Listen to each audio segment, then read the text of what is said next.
이재용 부회장이 구속되는데 결정적 역할을 한 분이 있습니다. 네.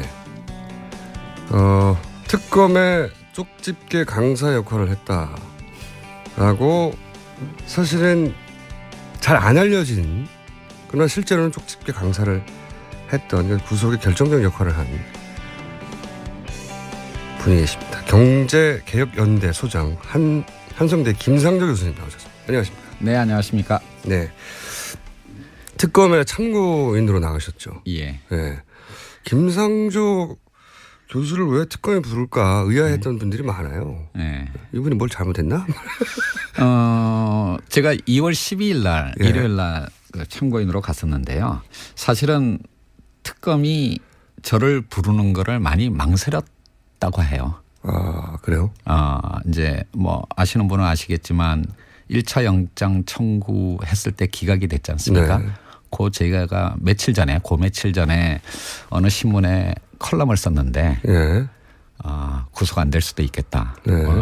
핀트를 잘못 잡았다. 예, 라고 얘기를 해서는 이분이 이게 친구인지 적인지 구분이 조금 애매모호. 처음에는. 예. 네, 그래서 하여튼 뭐 그 이후에 이제 수사를 진행하면서 그래도 뭐 삼성 저격수라는 별명을 갖고 있는 사람이니까 한번 불러서 얘기를 들어야 되겠다라고 했고요. 그래서 제가 가서 여러 가지 말씀을 드렸더니 조사를 받은 게 아니고 강연을 하고 오셨죠. 가서 검사님이 질문을 하시기 전에 검사님 제가 생각하는 말을 말씀드리겠습니다라고 하면서 아마 한 1시간 반 정도를 제가 떠들었던 것 같습니다. 네, 1시간 반 정도 강연을 하셨고 그때 특검이 영감을 얻었다고 해요. 우리가 포인트를 잘못 잡았구나. 포인트를 이렇게 잡았어야 되는 거구나 하고 포인트를 바꿨고 실제 포인트를 바꾸고 나서 여러 가지 우리가 예상치 못했던 압수수색이 다닥 공정이니 금융인이 막 일어났죠. 아니 근데 그거는 좀 너무 과장된 얘기입니다. 그러니까 제가 겸손히 하시고요 계속. 제가 일요일 날 가서 참고인 조사를 받았는데 그 다음 날 또 이재용 부회장이 또 조사를 받았는데 그리고 그 다음 날 2차 영장을 청구했거든요. 아무리 제가 쪽집게 강의를 했다고 하더라도 하루 이틀 만에 그게 뭐 수사의 방향이 바뀌고 그런 건 아니죠. 그 전에 특검이 정말로 수사를 잘 준비를 했었습니다. 네. 겸손함은 제가 잘 알겠고요. 하지만 쪽집게 강사를 했어요. 그리고 실제 교수님이 그렇게 이것이 문제라고 지적한 부분을 정확하게 타겟팅을 해서 구속영장이 발부가 된 건 사실이죠. 네. 요약해서 말씀드리면 자, 그 부분을 말씀해 주세요. 왜 1차는 실패했고 2차는 왜 성공했는지 쪽집게 강의의 내용이 뭐였는지. 그 1차 영장 청구 때의 아주 핵심적인 포인트는 결국 이제 삼성물산과 제일모직의 합병을 위해서 다급한 상하장에 있었고 그거를 위해서 국민연금의 지지가 찬성이 절대적으로 필요했기 때문에 대통령 또는 이제 최순실을 통해서 국민연금을 압박해서 원래 해서는 안 될 짓을 하게 만들었다라고 얘기를 했는데. 맞췄죠. 근데 이제 여러분들 돌이켜 보시면 삼성이 최순실의 존재, 비선 실세의 존재를 파악한 것은 2014년 9월 대구 창조경제혁신센터에서 대통령과 이재용 부회장이 독대를 하면서 아마 즈음부터 이제 파악을 하기 시작을 했을 거고요. 그렇게 알려져 있어요. 그리고 2015년 초에 이제 삼성전자가 승마협회 회장사를 맡게 되는데 그때부터 뭔가 얘기가 진행되지 않았겠습니까? 그런데 문제는 그 당시에는 엘리엇이 삼성물산의 주식을 사지도 않았을 때입니다.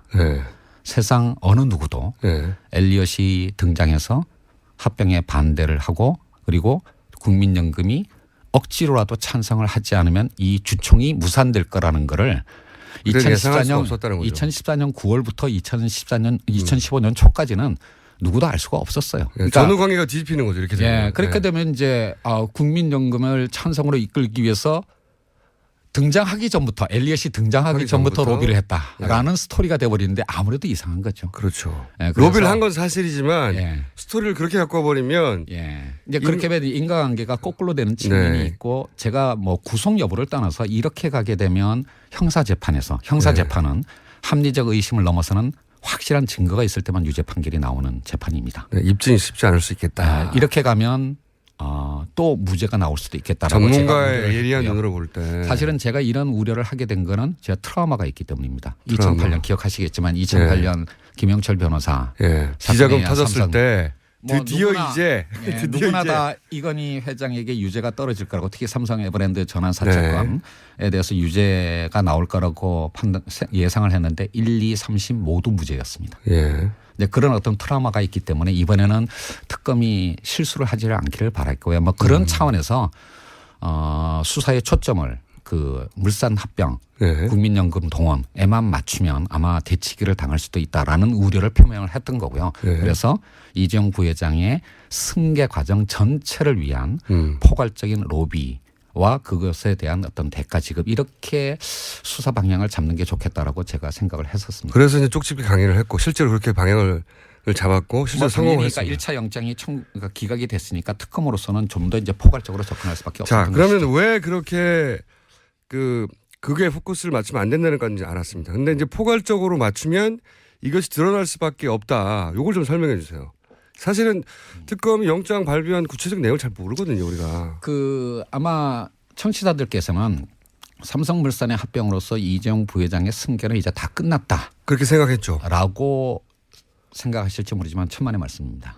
제가 어느 방송에서도 표현을 했는데 기승전결 중에서 승 정도에 불과하고 2단계밖에 안 됐다고요. 그리고 사실은 삼성물산 합병보다도 더 어려운 따라서 정권 또는 그 비선 실세의 지원이 필요한 더 어려운 작업이 남았거든요. 기승 전이 아직도 남아있는 상태였다. 그게 바로 이제 이른바 지주회사 전환인데요. 지주회사 전환은 삼성물산 합병만큼 어려운 분할이나 합병의 과정을 수없이 거쳐가야 하는 어려운 과정입니다. 그거를 지금 이건희 회장이 언제 돌아가실지도 모르는 상황, 굉장히 다급한 상황에서 그래도 삼성의 우호적인 정권이라고 할 수 있는 박근혜 정권 하에서 그 어려운 작업을 빨리 끝내기 위해서 박정희 정권도 우호적이었어요. 실수는 아니십니다. 그러니까 삼성이 서두르고 있다라고 하는 걸 저는 알고 있었거든요. 왜냐하면 제가 미래전략실 고위 임원들하고도 가끔 대화를 했었습니다. 제가 기업을 감시하는 시민단체 활동을 하다 보니까 문제 제기하면 또 설명도 들어야 되니까요. 이제 만나면서 이 사람들이 굉장히 다급하고 조급하다라는 걸 알고 있었기 때문에 이게 물산 합병으로 끝나는 일이 아니고 더 어려운 작업을 위해서 이 사람들이 끊임없이 로비를 하고 있다는 건 알고 있었고요. 물론 당연히 저도 최순실을 통해서 로비를 했을 거라는 걸 짐작을 못했지만 그 이후 밝혀진 사실이 있으니까 결국 이제 삼성은 이 모든 거를 위해서 로비를 했고 대가를 지급했을 거다라고. 자, 그러면 그 부분 그 전에 해당 기승은 저희가 이해했어요. 전에 해당되는 지주회사 관련되는 걸 어떻게 하려고 했던 겁니까? 먼저 알아두셔야 될 거는 그러니까 현재 그룹의 구조, 즉 삼성물산을 정점으로 하는 이 구조는 지속 불가능합니다. 그래요? 삼성물산이 삼성그룹에서는 가장 중요한 회사인 삼성전자의 지분을 4.5%밖에 안 갖고 있습니다. 삼성물산이. 그래서 삼성물산만으로는 안 되는 거고요. 보다 중요한 것은 삼성물산이 삼성생명을 통해서 삼성전자를 지배하는 이 우회로가 사실은 더 지분이 많습니다. 그게 7.5% 정도 됩니다. 그러니까 근데 이제 문제는 뭐냐면 삼성생명이 삼성전자의 최대 주주가 되는 이 구조는 이른바 금산분리 규제 때문에 너무나 많은 법적인 불확실성 또는 규제 차원의 어떤 불확실성을 안고 있는 거고요. 금산분리 얘기는 여러 번 했습니다. 그러니까 그 산업계가 은행을 소유하면 안 된다 이렇게 분리해야 된다는 거죠. 삼성생명의 자산이 200조입니다.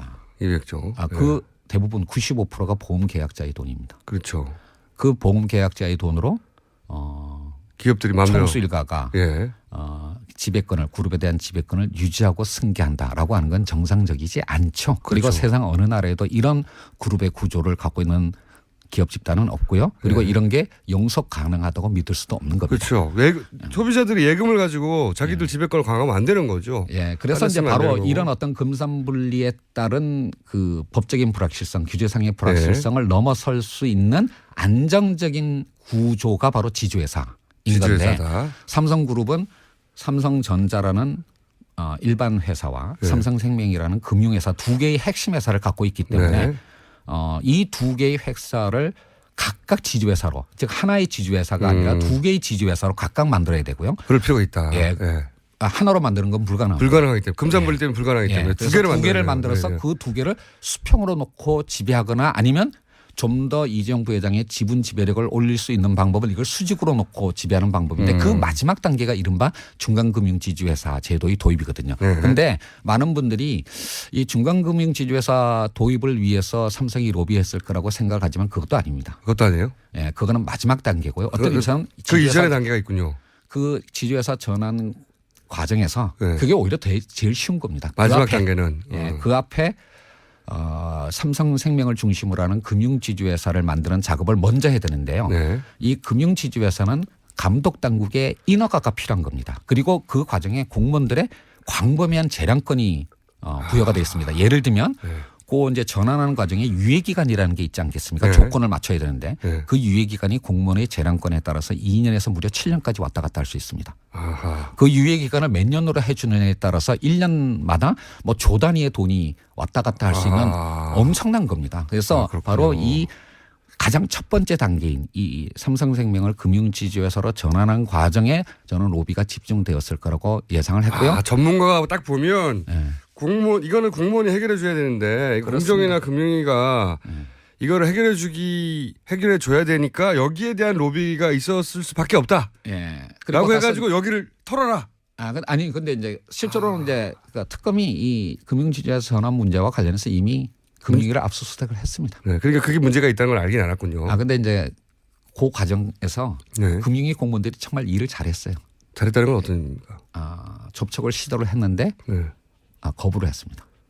잘했다는 거는. 근데 그게 이 작년 초였어요. 2016년 처음에는 삼성이 접촉을 시도했는데 거부를 했다는 거죠. 처음에는. 예, 이렇게는 못 해주겠다. 너무 말이 안 되지 않냐. 이렇게 인가를 내줄 수는 없다. 그런데 그 이유가 바로 그 직전에 서별관 회의 문건이 터지고 총선이 있고 그다음에 대우조선의 문제가 불거질 그 타임이었습니다. 그래서 금융위에서 긴장했고 그러니까 이런 상황에서 삼성에게 금융지주회사 전환을 인가해주는 터키를 줬다간 금융위 공무원들은 우리는 모두 죽는다라고 생각을 했을 겁니다. 그분들은 뻔히 아니까. 네, 그렇습니다. 그래서 죽는다. 1차 시도에서는 금융위 공무원들이 거부를 했는데 아마 지금 이런 일들이 없었으면 이 박근혜 정부 하에서 끊임없이 로비가 있었을 거라고 저는 혹은 성공했었거나. 예. 그런데 1차는 거절했어요.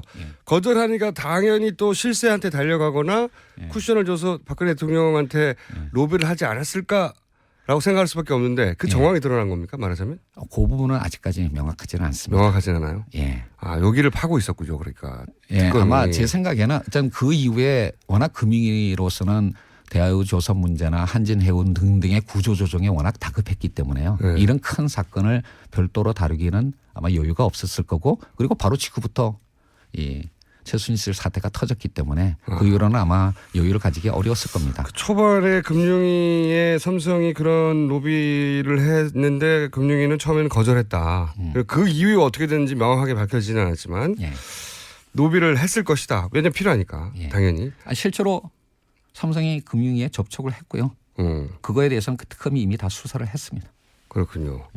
그러면은 삼성 이재용 부회장을 결국 구속으로 이끌게 된 가장 중요한 단서들은 어디서 나온 겁니까?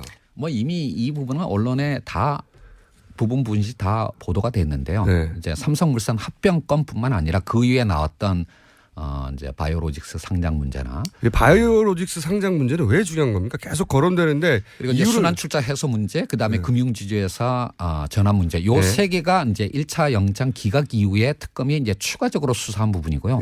요 추가적으로 수사한 이 세 가지 부분에 대한 단초들이 바로 다 안종범 수석의 수첩에 그 단초들이 있었던 것이 구속의 결정적인 사유가 되겠습니다. 여기서 제일 저희가 이제 일반인들 입장에서 이해하기 쉽지 않은 게 다른 거는 설명을 드리면 대충 유추할 수 있어요. 근데 바이오로직스 상장 문제를 안종범 수석 다이어리를 보면 도와주라는 말도 등장하고 삼성도 바이오로직스를 무리하게 상장하려고 했고 돈도 많이 안 났는데 이게 왜 중요해서 등장하는 건지 잘 사실 이제 제가 이제 네 가지 사건을 말씀을 드렸지 않습니까? 물산 합병에서부터. 그런데 그 중에서 이재용 부회장의 승계를 위해서 진짜 중요한 거는 삼성물산 합병과 금융지주회사 전환 두 가지고요. 상대적으로 순환 출자 해소 문제와 바이오로직스 상장은 그렇게 중요한 건 아닙니다. 그런데 왜 여기가 그 영장 발부에 내용으로 들어가느냐. 그러니까 이제 그게 얼마만큼 이재용 부회장의 승계를 위해서 중요한 것인가는 별개로 그 부분에 관해서 삼성이 부정청탁 로비를 했고 네. 그다음에 그거에 대해서 청와대나 대통령 측에서 부당한 지시가 있었고 그거를 위해서 대가가 지불됐다면 이 모든 게 뇌물죄의 구성 요소가 되는 겁니다. 한꺼번에 다 합쳐서. 예. 그래서 그러니까 삼성은 로비가 일상화된 조직입니다. 그러니까 꼭 그러니까 이재용 부회장의 승계라고 하는 그것과 관련된 결정적인 사안이 아니라 예. 지분율을 조금이라도 높이고 돈을 1원이라도 아껴주는 그래서 충성심을 보임으로써 자기의 승진과 금전적 보상을 받아내려고 하는 그런 인센티브로 가득 찬 사람들이 득실득실되는 조직이거든요. 그러니까 그게 얼마만큼 본질적으로 중요한 것과는 무관하게 모든 일에 대해서 다 로비를 하는 겁니다. 그러니까 로비가 되면 좋겠다고 생각하는 건 무조건 다 로비를 한다. 그리고 제 예상은 지금 4가지 건을 말씀을 드렸는데요. 사실 안종범 수석의 수첩 이외에 다른 중요한 사안들도 꽤 있었습니다. 아마 그것을 위해서도 로비를 하지 않았을까. 다만 특검이 단초를 발견하지 못했을 뿐이지 로비의 사안들은 더 있었을 거라고 저는 로비는 생각합니다. 훨씬 더 광범위하게 이루어졌을 텐데. 다시 한번 말씀드리지만 로비가 일상화된 조직입니다. 로비가 업무에 중요한 영역이군요. 예, 그렇습니다. 그냥 사소한 규정 하나도 모두 다 로비를 하는 조직입니다. 다른 그룹하고도 다릅니다. 그렇군요.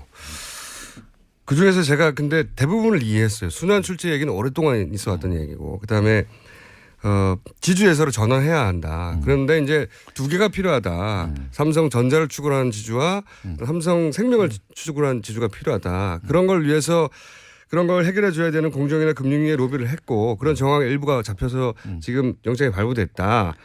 다 알겠는데 이해를 못하는 게 하나가 바이오예요. 왜 바이오로직스가. 그러니까 바이오로직스는 사실은 그 자체로는 그렇게 이재용 부회장의 승계를 위해서 중요한 사안이 아니었는데 다만 삼성물산 합병과 관련한 논란이 워낙 컸기 때문에 이게 합병 비율이 불공정하고 결국 경영적 차원이 아니라 승계를 위한 거게 이제 이런 논란이 있으니까 그 삼성물산 합병의 사후적 정당성을 확보하기 위해서는 바이오로직스의 상장이 조속히 필요했던 겁니다. 우리가 이런 이유로 그렇죠. 그러니까 이렇게 이런 이유로 사실은 합병을 한 거고 합병을 해보니까 상장을 해보니까 바이오로직스의 가치가 이렇게 크지 않았냐. 그러니까 보통 의심하는 것처럼 승계를 위해서 부당하게 한 것은 아니다. 이거를 사후적으로 정당하기 위한 작업으로서 알리바이군요. 알리바이. 그렇습니다. 예. 이 바이오로직스 봐라. 우리가 이렇게 그 합병을 했더니 이 바이오로직스 같은 회사조차도 이렇게 가치가 올라가지 않았냐. 시가총액이 10조가 넘는 그런 회사가 아니냐. 이거를 위해서 우리가 그러니까 시너지 효과를 확보하기 위해서 합병을 한 것이지 이재용 부회장의 승계를 위해서 한 것은 아니다. 라고 하는 알리바이 용으로 또 그 알리바이도 로비를 한 거군요. 그렇습니다. 예. 훌륭합니다. 예. 물론 그로부터 얻는 금전적 이익도 있지만 가장 결정적인 것은 사후적인 정당성 확보, 알리바이 확보를 위해서 한 겁니다. 그래서 이해가 안 갔군요. 저는 대부분은 이제 뉴스를 읽다 보면 이래서 있구나, 이런 이득이 있었구나 이해가 갔는데 뜬금없이 바이오로직스 상장을 위해서 왜 노력했지? 이거는 상장 승계하고 상관없는 것 같은데. 예. 이게 승계의 결정적인 회사가 아니잖아요. 다시 한번 말씀드리지만 모든 걸 위해서 로비를 하는 조직입니다. 진짜로 현대차 그룹이나 LG그룹, SK그룹과 같은 경우에도 공무원들이 반대하고 논거를 대면 사실은 물러납니다. 삼성은 끝까지 포기하지 않습니다. 자기가 원하는 바를 얻기 위해서. 대단하네요. 그 과정에서 그 최동욱 전 검찰총장이 한 얘기가 있는데 뭐냐면 이런 재벌들 특히 이런 로비에 능한 재벌들의 경우에 수사를 해보면 단일 사안들은 다 합법적인 틀을 이미 갖추고 있다는 거예요. 그래서 단일 사안으로 이들을 잡기가 어렵다.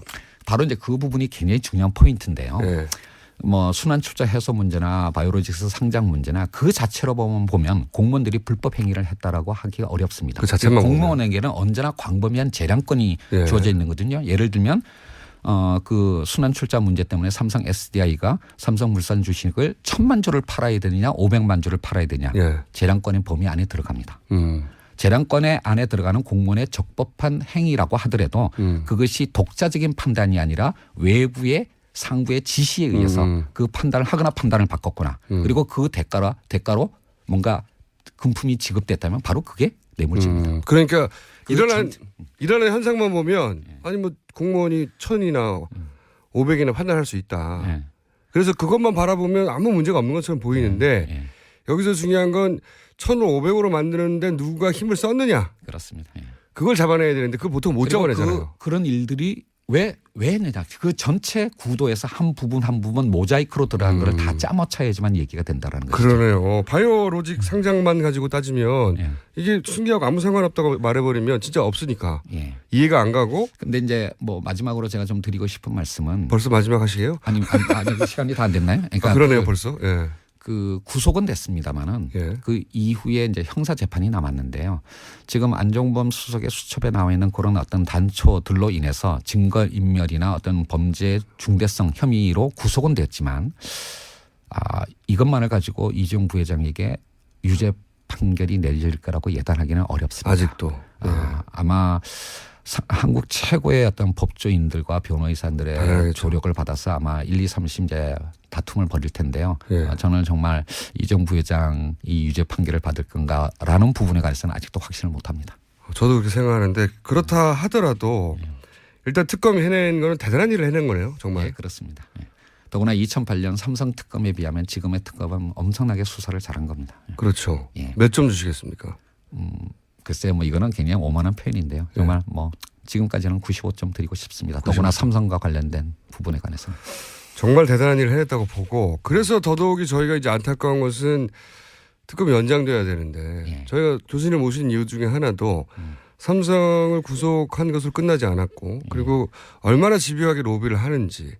아까도 말씀드렸지만 삼성이 로비했을 거라고 짐작되는 제 개인적으로 짐작하는 사안들 중에서 아직 특검이 수사 안 한 부분들 많습니다. 단초가 발견이 안 됐기 때문에. 그리고 더 나가서 두 개의 공익재단에 출연할 나머지 그룹들에 대해서는 아직 수사도 못했습니다. 착수도 못했습니다. 손도 못했죠. 네, 이런 부분 즉 한국의 어떤 기업 지배 구조를 개선하고 더 나아가서 정경유착을 근절하기 위해서는 특검 수사가 여기서 멈춰서는 안 된다고 생각을 합니다. 차동욱 저 검찰총장은 1년을 해야 될 거라고 하던데. 맞습니다. 이처럼 복잡한 사안이라면 일반 검찰이 했다면 1년 이상 했을 겁니다. 그리고 그렇죠. 훨씬 더 많은 인력으로.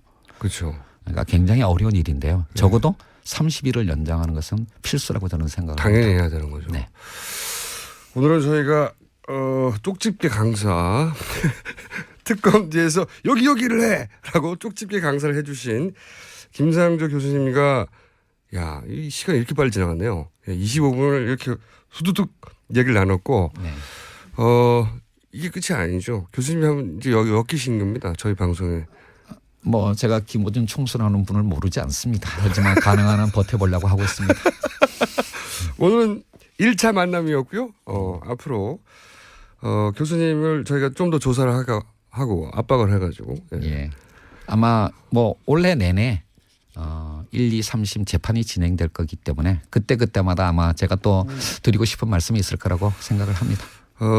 그뿐만 아니라 교수님이 꼭 할 말이 있을 때뿐만이 아니라 저희가 묻고 싶은 게 있을 때 강제로 소환되실 수 있다.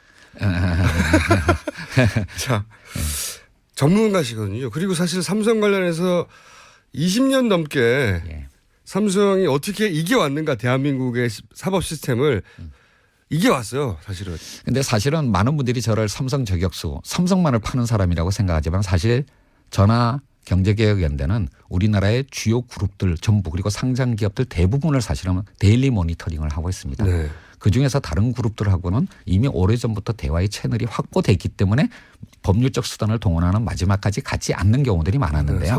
삼성만 그거를 거부를 했기 때문에 삼성에 대해서는 모두가 법률적 고발 소송 등의 법률적 수단을 꺼낼 수밖에 없기 때문에 삼성 저격수라는 별명이 붙었는데요. 삼성은 대화를 할 필요가 없죠. 왜 로비로 다 해결하면 되니까. 그렇죠. 그렇지만 그 방식으로 가면 이재용 부회장과 삼성의 미래가 없다라고 하는 것을 이번 사건을 통해서 깨닫기를 진심으로 바랍니다. 오늘 여기까지 하겠습니다. 감사합니다. 네. 지금까지 한성대 김상조 교수님이었습니다. 이재용 부회장이 구속되는데 결정적 역할을 한 분이 있습니다. 네.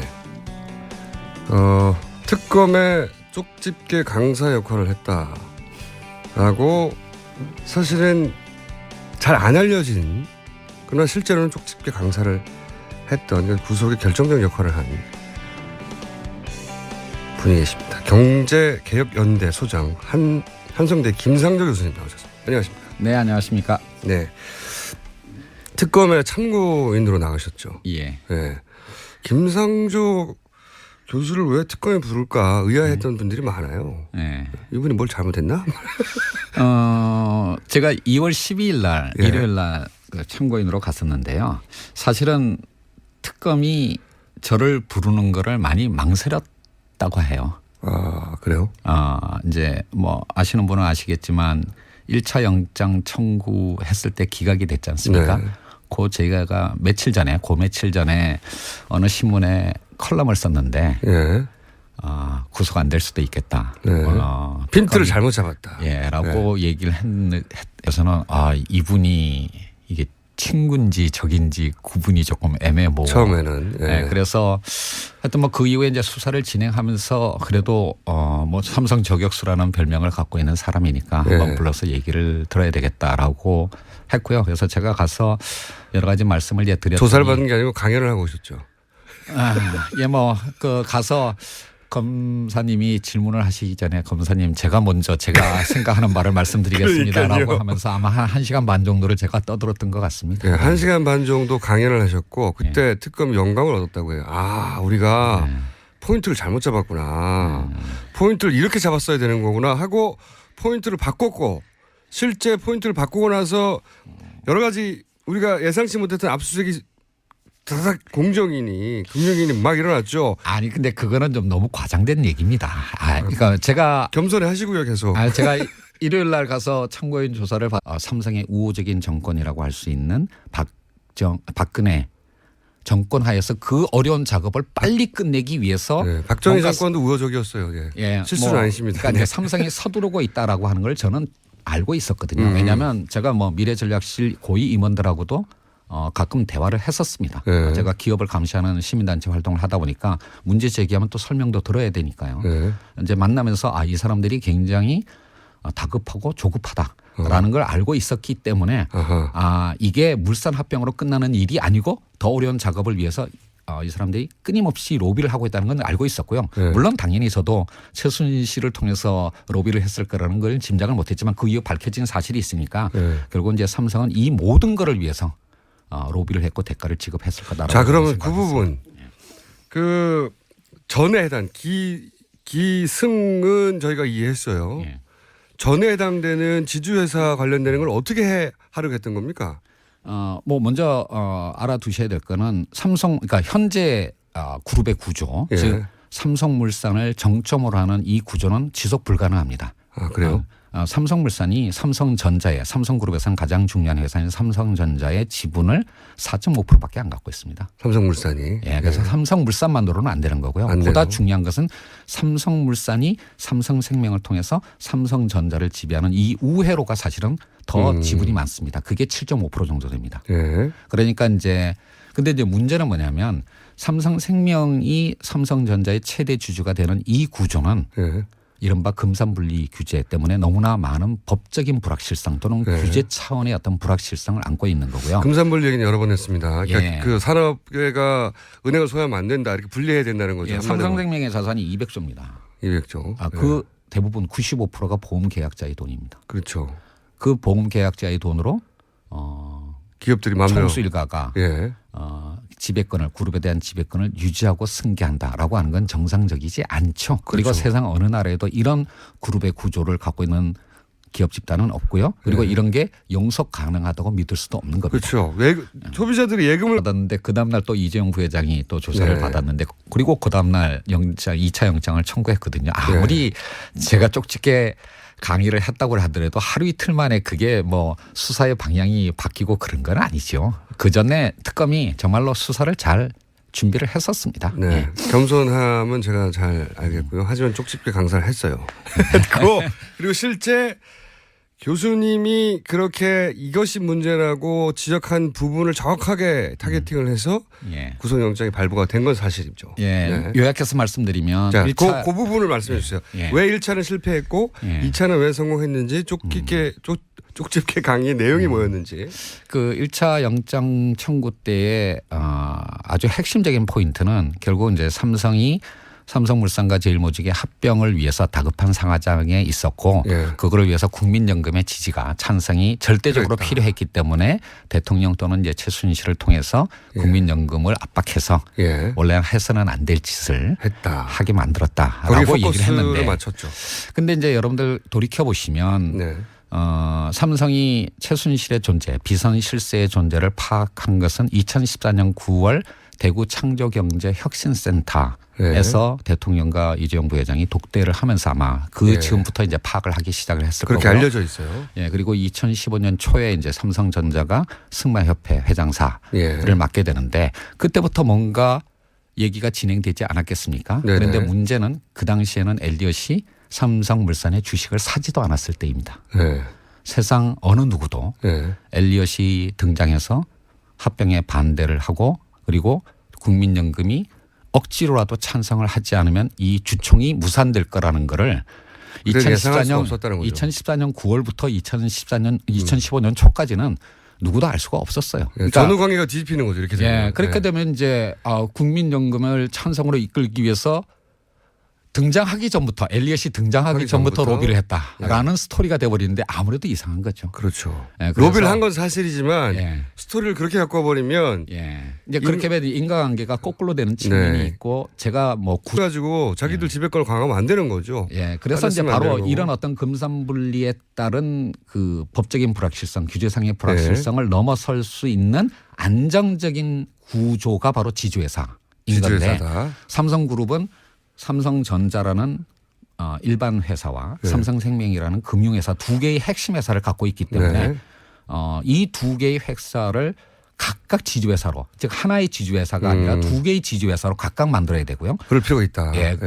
하나로 만드는 건 불가능합니다. 불가능하기 때문에 금산분리 때문에 불가능하기 때문에 두 개를 만들어서 그 두 개를 수평으로 놓고 지배하거나 아니면 좀 더 이재용 부회장의 지분 지배력을 올릴 수 있는 방법은 이걸 수직으로 놓고 지배하는 방법인데 그 마지막 단계가 이른바 중간금융지주회사 제도의 도입이거든요. 그런데 많은 분들이 이 중간금융지주회사 도입을 위해서 삼성이 로비했을 거라고 생각하지만 그것도 아닙니다. 그것도 아니에요?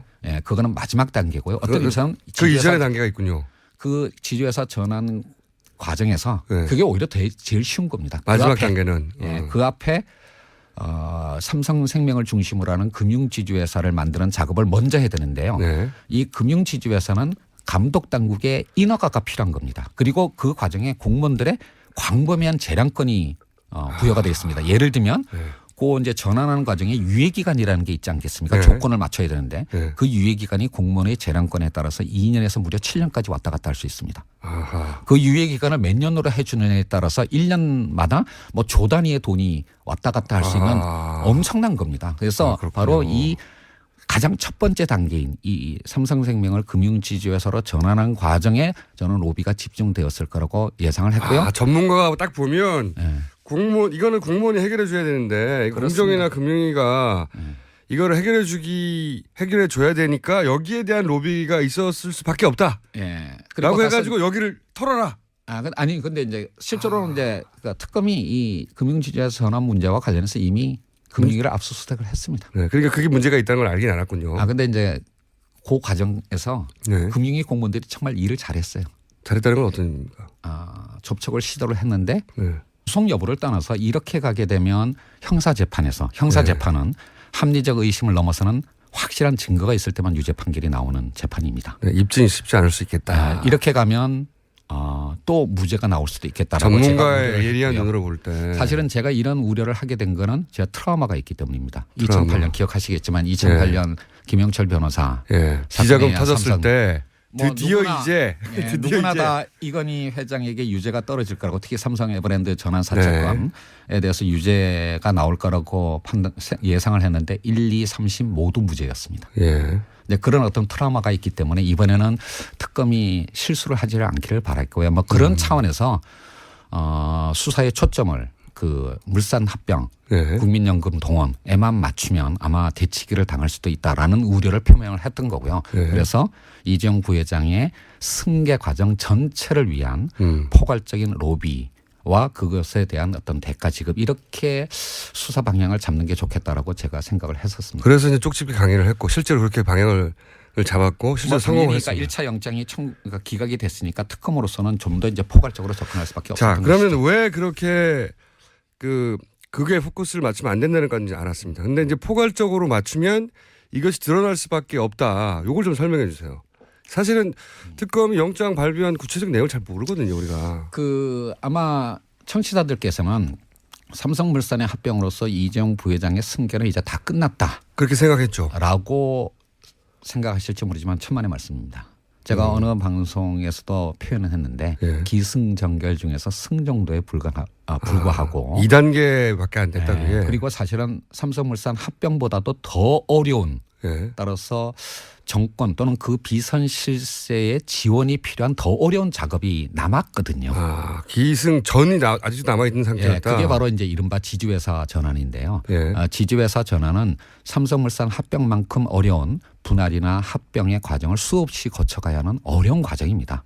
그거를 지금 이건희 회장이 언제 돌아가실지도 모르는 상황, 굉장히 다급한 상황에서 그래도